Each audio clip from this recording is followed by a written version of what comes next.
Okay, so the Statue of Liberty. We all know her, right? Big green lady, torch in the air, standing in New York Harbor. But what if I told you the story you think you know isn't the real story? We're about to uncover a secret history of this global icon, and trust me, it's going to change the way you see her. You've probably heard these words 1,000 times. They're from the famous poem by Emma Lazarus, and they're what made Lady Liberty the ultimate symbol of immigration, the great mother of exiles, welcoming people to America. It's a beautiful idea, and it's been her identity for more than 100 years. But here's the twist. What if her story didn't start with immigration at all? What if her original purpose, the entire reason she was built, was to celebrate the end of slavery? Yeah, that is the incredible, almost forgotten story we're diving into today. To find her true purpose, we have to rewind the clock, way back to 1865. The American Civil War is finally over, and at a dinner party just outside Paris, a radical new idea is taking shape. The idea came from this guy, Edouard de la Boulaye. Now, he wasn't just some historian. He was the head of the French Anti-Slavery Society, a passionate abolitionist and a huge admirer of Abraham Lincoln. For him, the Union victory wasn't just a win for America. It was a giant leap for freedom everywhere. And he believed that moment deserved a monument, a massive gift from France to America to honor the end of slavery. And get this, the proof has been hiding in plain sight this whole time. If you look really close at her feet, something most people never get to see, you'll find a broken shackle and chain. She's actively stepping out of bondage. I mean, that's not a subtle hint, is it? It's a powerful, unmistakable statement. Her very first steps are into freedom. Okay, so a giant statue celebrating freedom is an amazing idea. But now, you actually have to build it. The sculptor Frederick August Bartholdi was facing a challenge that was, well, colossal. No one had ever built anything like this before. Just look at these numbers for a second. We're talking 31 tons of copper, 125 tons of iron. But the part that really blows my mind is the thickness of her copper skin. It's just 2.4 millimeters. That is thinner than 2 pennies stacked together. How in the world does a statue that massive, with a skin that thin, not just crumble under its own weight?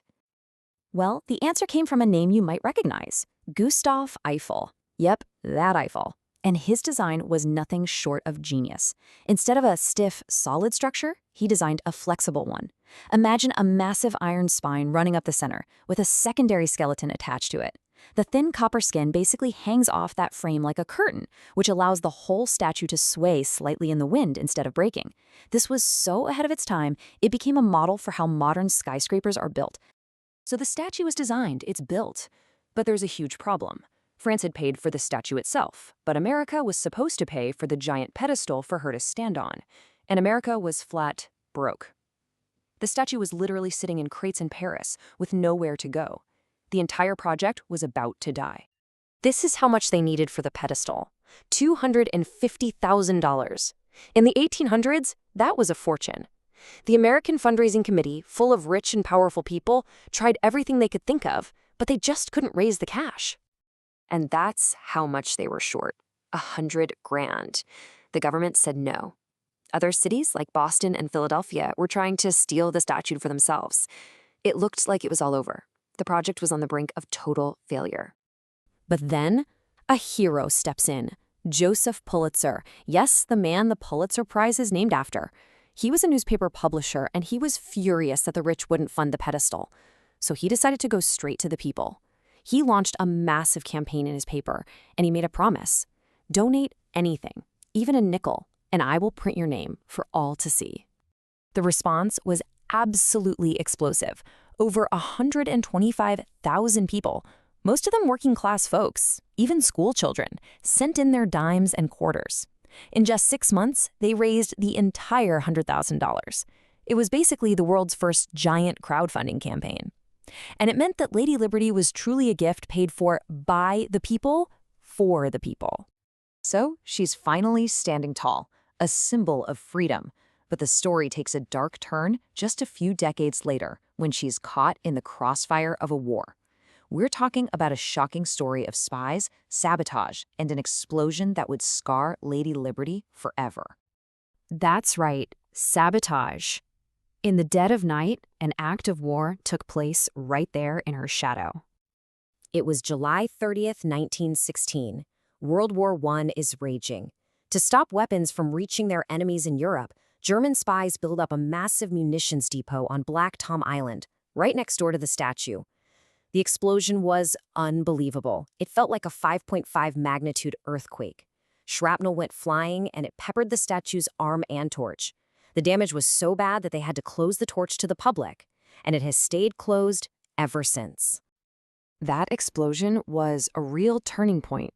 It was a violent reminder that this symbol wasn't just an idea. It was a physical thing that could be hurt. And it was really the start of a whole new journey for her, one that would transform not just her body, but her very soul. So, while her origins were rooted in abolition, her location right at the gateway to America gave her a new identity. That new meaning was cemented in 1903 when they put a plaque with Emma Lazarus's poem inside the pedestal. With those unforgettable lines, Lady Liberty was given a new voice. She became the mother of exiles, the symbol of immigration we know so well today. But as her 100th birthday got closer, scientists discovered a silent killer. The statue was rotting from the inside out. See, the iron skeleton and copper skin were never supposed to touch directly, but over the years, the insulation between them failed. Salty sea air got in, creating a chemical reaction that was literally eating away at her iron frame. She was in real danger of collapsing. It kicked off a massive race-against-the-clock restoration project. Workers replaced every single one of her 1,800 corroding iron ribs with new, gleaming stainless steel. They built an entirely new torch, an exact replica of the original, and coated its flame in pure 24-karat gold so it would shine in the sun.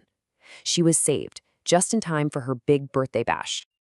So when you step back, her journey is just incredible. She started as a monument to abolition, became a mother to immigrants, survived an act of war, and was completely rebuilt from the inside, and it all circles back to that powerful official name she was given at the start: Liberty Enlightening the World. From celebrating emancipation to welcoming immigrants, Lady Liberty has always been like a mirror, reflecting our biggest ideals and our toughest struggles. Her meaning has already transformed once in a huge way. So you have to wonder, as the world keeps changing, what will she stand for next? I'd really love to know what you think. Let me know in the comments.